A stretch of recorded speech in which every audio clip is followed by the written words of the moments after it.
មនុស្សដែលច្រណែននឹងអ្នកជាទូទៅបង្ហាញចេញនៅអាកប្បកិរិយាទាំងអស់នេះត្រូវតែប្រយ័ត្នខ្លួនជាមួយមនុស្សទាំងនេះព្រោះឲ្យតែមានឱកាសគេនឹងជន់អ្នកដើរនិយាយមិនល្អពីអ្នកប្រាប់មនុស្សគ្រប់គ្នាទី1មិនឃើញពីអំពើល្អអ្នកទេទោះបីជាអ្នកធ្វើល្អយ៉ាងណាក៏ដោយក៏គេមើលមិនឃើញពីអំពើល្អរបស់អ្នកដែរមនុស្សដែលច្រណែននឹងអ្នកមើលតែអ្នកក្នុងផ្លូវអវិជ្ជមានគ្រប់ពេលទី2មិនសាទរចំពោះជោគជ័យរបស់អ្នកទេគេមិនចង់ឲ្យអ្នកល្អទេនៅពេលអ្នកជោគជ័យអ្នកមានបានគេច្រណែននៅមិនសុខឡើយដើម្បីធ្វើឲ្យខ្លួនឯងសនុកក្នុងចិត្តគេគិតអ្នកក្នុងផ្លូវអាក្រក់ថាអ្នកមានដោយសារសំណាងជោគជ័យដោយសារមានអ្នកជួយទី3ដើរនិយាយមិនល្អពីអ្នក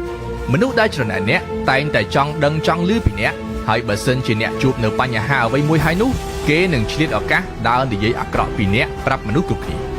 ទី4ទើសអ្នកគ្រប់កាយវិការគ្រប់ពាក្យសម្ដីទាំងអស់មនុស្សដែលច្រណែននឹងអ្នកចាំតែចាប់កំហុសអ្នកទេនៅក្នុងចិត្តរបស់គេទោះបីជាអ្នកធ្វើត្រូវក៏ទៅជាខុសធ្វើល្អក៏ទៅជាអាក្រក់ដែរត្រូវចាំថានៅពេលដែលគេច្រណែនអ្នកមានន័យថាអ្នកបានធ្វើអ្វីមួយល្អជាងគេហើយចុះធ្វើបែបណាទើបអាចកម្ចាត់មនុស្សបែបនេះបានទៅវិធីមានតែមួយគត់គឺមិនខ្វល់ពីគាត់ថាឲ្យយើងយ៉ាងម៉េចក៏ដោយកុំឲ្យសម្ដីរបស់គាត់មកប៉ះដល់ខ្លួនយើងឲ្យសោះនៅពេលដែលគាត់ជេរហត់ហើយនៅពេលដែលមនុស្សនៅក្បែរខ្លួនគាត់លែងស្ដាប់គាត់ហើយគាត់នឹងរលាយបាត់ដោយខ្លួនឯង